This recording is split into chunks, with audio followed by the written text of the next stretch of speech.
Thank you for the invitation. I'm really delighted to be here in this famous clinic, Arun Singh's home.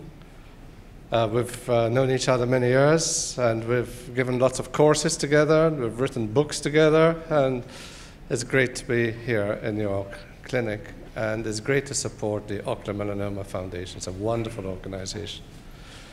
So I've been asked to speak about ocular oncology in the United Kingdom. Because if we can get the best of what there is in the United Kingdom and the best of what there is in the United States, it's a win-win situation. So that's what I'm going to speak about. After a few years in Glasgow, I moved to Liverpool because it's a geographic center of the British Isles, easy to get to from patients from all over the United Kingdom and Ireland and so on. So when I started the service in 1993, there wasn't a service at all. And by the time I moved on, in 2013, we were getting 850 patients a year, 300 of whom had ocular melanoma. And as the patient numbers grew, then the team grew, and I got retinal surgeons working with me, nurses, database managers, registry managers, a full-time psychologist just for my patient, all these things. And here are the retinal surgeons who are now continuing the service I left behind.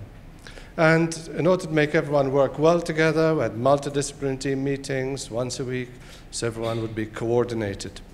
And it resulted in a virtuous cycle with more staff, more patients, more facilities, and so on.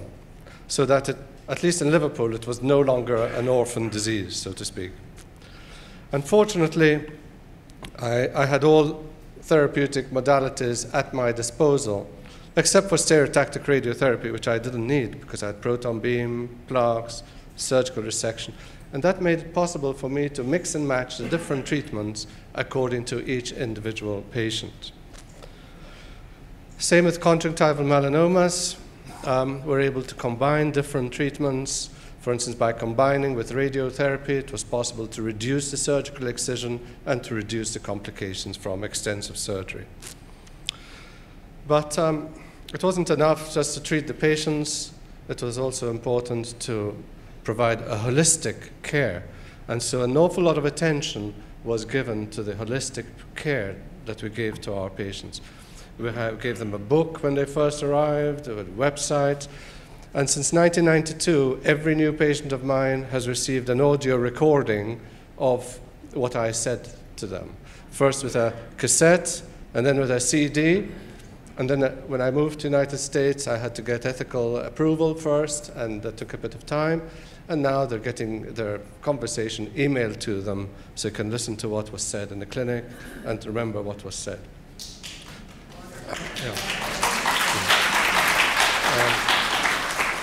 The patients love it, and I myself have become addicted to it. If I don't have the apparatus there, I feel lost because I'm really worried about what patients forget in the heat of the moment when I speak to them.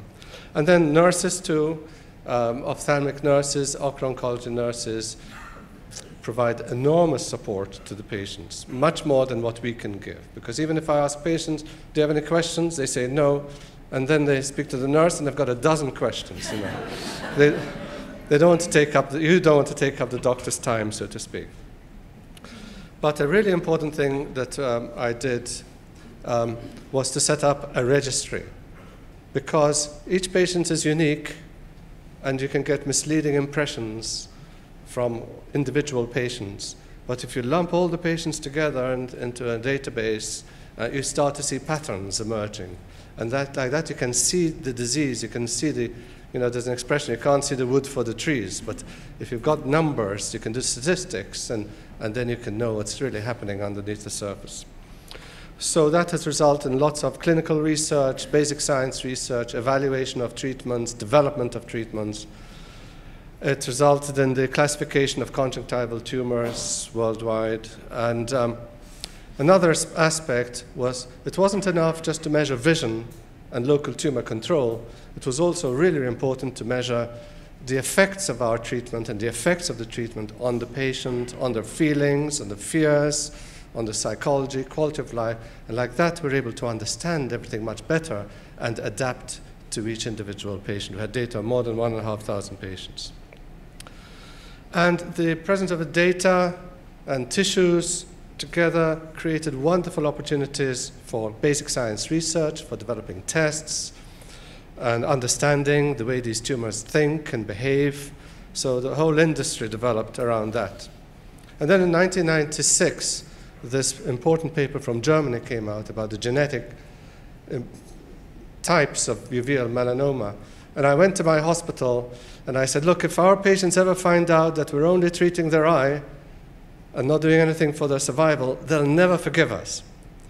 And amazingly, the hospital, the state hospital, paid for a full-time scientist to translate that paper into clinical work, clinical practice. And so in 1999, we started offering all our patients genetic typing of their tumor. And that totally transformed the scene. And we had to learn how to do it. We had to learn how to counsel the patients before, afterwards, had to learn the rules, because as far as I know, nobody was doing that clinically at the time. And thanks to the registry, we're able to develop a technique, to adapt it to ocular melanoma, to understand the numbers, to know what was normal, what was abnormal. And here's some recent data showing how this MLPA test is really working out. And it's not the only test there is, there's other good tests as well.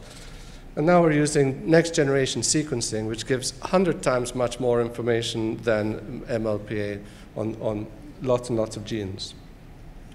But genetic typing, all it does, it says whether the tumor is life-threatening or not.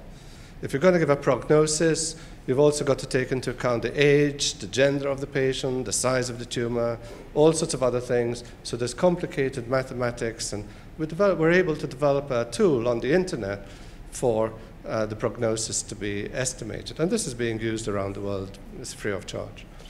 And the ability to prognosticate also encouraged us to develop biopsy techniques. Arun is has got lots and lots of experience in doing fine needle biopsies and other biopsies of intraocular tumors. And we developed different techniques, and they all complement each other here.